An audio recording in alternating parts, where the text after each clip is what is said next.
ગુજરાતમાં છેલ્લા ઘણા દાયકાઓથી લુપ્ત થઈ ગયેલા વાઘની ઉપસ્થિતિ ફરી એકવાર જોવા મળી છે। દાહોદ જિલ્લામાં આવેલા રતનમહાલ વન્યજીવ અભયારણ્યમાં એક નર વાઘે પોતાનો કાયમી વસવાટ બનાવ્યો હોય તે સ્પષ્ટ થયું, કારણ કે આ વાઘ ફેબ્રુઆરી 2025થી અહીં નિયમિતપણે જોવા મળી રહ્યો છે।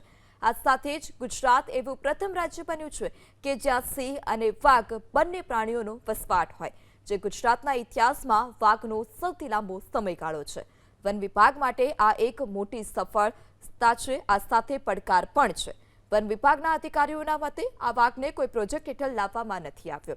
રતનમહાલનું જંગલ મધ્યપ્રદેશની સરહદ પર આવેલું હોવાથી મધ્યપ્રદેશમાં વધતી વાઘની વસ્તીને કારણે આ નર વાઘ નવા ક્ષેત્રની શોધમાં કુદરતી રીતે ભટકીને ગુજરાતની સરહદમાં પ્રવેશ્યો છે। હાલ વન વિભાગ તરફથી સતત વાઘનું મોનિટરિંગ કરવામાં આવી રહ્યું છે।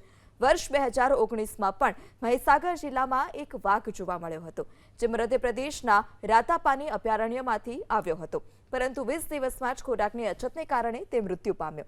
રાજ્ય વન મંત્રી પ્રવીણ માળીએ આ વાઘ 4 વર્ષનો હોવાનું અને 9 મહિનાથી અહીં વસવાટ કરતો હોવાના વાતની પુષ્ટિ કરી છે। હવે વાઘને બચાવવા માટે વાઘના સંરક્ષણ માટે વન વિભાગે મિશન ચિત્તલ શરૂ કર્યું છે, કારણ કે જંગલમાં વાઘનો મુખ્ય ખોરાક ચિત્તલ અને સાબર છે। ત્યારે આવા પ્રાણીની વસ્તી વધારવા ચિત્તલ અને સાબરને અન્ય જંગલોમાંથી લાવવામાં આવી